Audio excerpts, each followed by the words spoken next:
What were they even thinking? Like, what happened? What happened from A to B where they were like, okay, we're gonna just mess this all up? Hey guys, I wanted to come on here today and discuss my experience with Fyre Festival. I know I'm a little late in doing this. I know it happened about a couple weeks ago, but I haven't really been in the country. Last weekend I was in Cabo photographing a wedding, and I thought this would be something better to discuss on YouTube than writing an entire blog post about it. So for those of you that don't know what happened or what Fyre Festival is or was, it was supposed to be this expensive, luxurious music festival that was hosted in the Bahamas. Tickets for this thing ranged anywhere from $1,500 to $250,000. There was people in the airport that told us they spent $1,500 on their ticket. There was articles online where people were complaining that they spent $12,500 on their ticket. And then there's also the rumors of the $250,000 tickets that included yachts and other things like private villas and all of that stuff. Regardless, even if it's not true, that it's crazy that that's even a rumor about a festival. So we were guaranteed luxury villas to stay at. We were told that big artists such as Major Lazer, Migos, Blink-182, just to name a few, were going to be there performing. We were told amazing food, drinks, we're going to be there, yachts, and all of this was going to take place on a private island called Fyre Cay.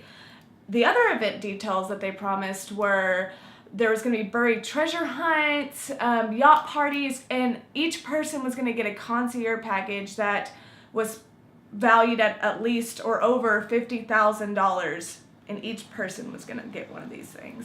And when you watch the commercial now, you're just like, wow, like this event looks amazing. And when I go back and watch it now, I'm like, wow, like why couldn't this be true? Alright, so how did I get mixed up in all this?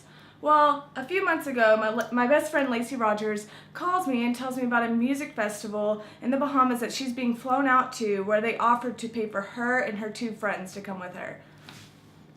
They offered to pay for Lacey and two of her best friends to just come with her. All expenses paid. We were told that we would stay in luxury villas, all our expenses are paid for, and that we would just be taken care of. Why? Why would they spend the money on that? I wasn't going to ask because I was fine with going. I was like, yes, I will absolutely go with you to a trip to the Bahamas where I don't have to pay for anything and I can just sit, relax, and enjoy music. I'm good. Yes, I would love to go with you, Lacey. So I didn't look into any of this. I was just like, yeah, I'll go. I was just going with the flow. And honestly, up until a month before the actual festival, I was calling it Fyre Festival. So that's how little I knew about this actual thing. But right before we even were going to the festival, they emailed us and told us that we were going to be upgraded to the Artist Pass. Why? Why? But okay, again, not asking questions, because this Artist Pass was valued at $10,000, gave us VIP access, unlimited drinks all weekend, which I don't really drink, so I didn't really care about that. But I was still like, $10,000 for a ticket? Like, okay, whatever. Again, just going with the flow, not asking questions, and just thinking, whatever. Well, and so far, based on everything that happened, surprisingly, we were, like, they accommodated for us. Like, they booked our flights from, Lacey and Tristan's flights from LA to the Bahamas, and they booked mine from Arkansas to the Bahamas, and there was nothing wrong. So they kept up their word up until the very last second. Anyways, before heading to the festival, we get this email from Fyre Festival saying that we need to put money on our Fyre band because they were promoting the festival to be a cashless experience, and there would be activities that we could do such as swimming with the pigs, going on jet skis, riding on boats that all costed extra and wasn't included in our package. They recommended that we would probably spend around $300 a day, and that would include food and drinks and the activities. And I was just thinking, like, we'll probably just do like a couple activities and then the rest can be for food, because I wasn't really planning on spending any money on drinks. So for the whole weekend, I put about $500 on my Fyre band, which I entirely regret doing now. The day that we were scheduled to leave, I kept having this weird thought in my head saying to me, like, oh, Stephanie, I can't really picture you going to the Bahamas this weekend, or Stephanie, you're not going to be in the Bahamas this weekend. But I just kept having this, like, weird negative thought, but I was trying to push through because all my flights were on time, everything was going as scheduled, and so I was just like, whatever, just going with the flow. And when I got to Miami, I go to the spot that Fyre Festival told me to go to, and where the actual Fyre Festival employees were checking us in and giving us our wristbands, giving us our artist pass, saying like, oh, like you're gonna have an amazing time this weekend, and oh, I hope you take so many great pictures and tag us, all this stuff. And I was just thinking, now that I think about it, I'm like, what? Like, they were literally telling us that we're gonna have an amazing time and all these other things, and they probably knew way more than I did. I didn't even know how to pronounce this music festival until like a month ago, and I'm just like, now, like, why would they tell us? Why would they let us get on the plane? Why weren't they like, you know what, things aren't working out, you guys should probably go home? But anyways, they just let us do that. So whenever I meet up with Tristan and Lacey, we kind of start putting two and two together because our flight was getting delayed by hours, and people were piling up at the gate, and we eventually get on our plane, and we're thinking like, oh, how can we figure out the truth about what's going on with the music festival? So we get on Twitter, and people are live tweeting from the festival saying that they showed up in an abandoned style festival area. Their tents were destroyed. There was nowhere to sleep. The luggage that they brought from the airport was being thrown off of trucks, like just thrown off into piles for just anyone to take. People's things were being stolen. And the luxury food that they promised was a piece of bread and cheese. Yeah. So anyways, also, the artists that were scheduled to be there, Blink-182 pulled out immediately, and the others weren't even really scheduled to be there. They were actually performing in other cities, so that's cool. Anyway, so we're figuring all of this out as we're on the plane. We're reading things like there's no food, there's not even alcohol, there's not even food on the island. Restaurants are closed, people don't have cell phone service, some people do. People are going crazy, people are getting angry, some people are hurting other people. And I'm just like, oh my God, we are about to take off on this plane to the Bahamas with no plan. And I know that people have said to me, like, whenever because we were live streaming that whole thing, we were freaking out, like, we don't know what to do. My mom was like, what is going on? And people were saying like, oh, you'll be in the Bahamas, so it's fine. No, it's not fine, because usually when you go to another country, you have a plan. We didn't have a plan. We were told that we would get off the plane, we would be picked up and taken to our luxury villa. But we were going to land in the Bahamas with no cell phone service and nowhere to go, really late at night, and probably nowhere to stay. So it wasn't a really ideal situation for us to be in, and that's why we were freaking out along with everyone else on the plane.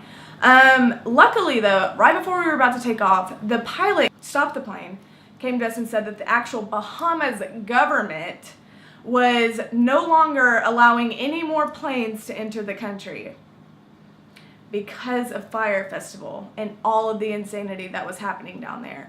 They were literally halting planes from entering the country.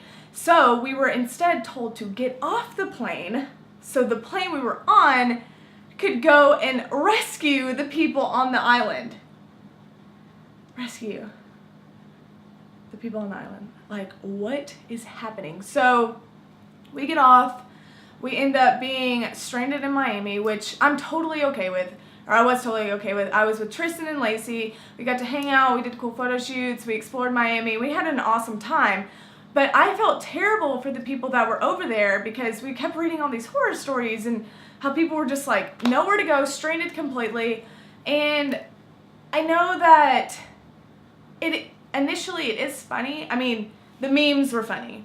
Like the picture of the food from the music festival was hilarious. And I saw some actually really funny things, but I wrote on my Facebook how crazy this was that this festival happened and how it happened to all these people, and some guy wrote on there like, oh, well, they deserve that to happen to them because these rich people spent all the money on that festival.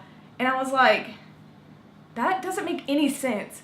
No one deserves that to happen to them. I don't care how much money you have. You don't deserve to be told that all these things were going to happen, pay for them, and then you'd be stranded out there in a dangerous situation. Like, no one deserves to not feel safe, especially when they didn't ask for that. It wasn't an ideal situation for anyone to be in, and no one deserved that. So that wasn't really that funny. And I do feel bad for those people, and I'm glad that everyone made it home safely. But I haven't really checked into anything since the Fyre Festival. All I know is that they owe me $500, and I would love to have it back any day now. They won't return my emails. They won't return Lacey's emails. I think the next step that we have to do is contact our banks and tell them it was fraud. Oh, hit with 6 lawsuit. Okay. Now they're being sued for $100 million in the class action lawsuit. New lawsuit claims Fyre Festival was a fraud from the start. Nothing more than a get-rich-quick scam, which people are saying it's a scam, and I mean, it is a scam because nothing happened, but to me, I was like, why would they pay for us to come out there? Why would they spend all that money on our plane tickets if it was never going to happen? Which we did not give them any money other than like for our Fyre bands. All this keeps saying is that there's more and more lawsuits. Yeah, I'm just reading this and slowly seeing that I am probably not going to get my money back. But on a positive note, they plan to have another festival in 2018 in the United States. I can't wait to see how that works out. Alright guys, thanks for watching. Like, subscribe, share, comment, all that stuff. Let me know what you'd like to see. Thank you for all the positive support and feedback that I've gotten from this. I'm still learning. I am working on a question and answer type vlog for you guys because I've received a lot of questions to answer about photography. I am working on that. We are going to start working on vegan cooking, and we have a lot more stuff that we want to share. So thank you guys so much, and I will talk to you again soon.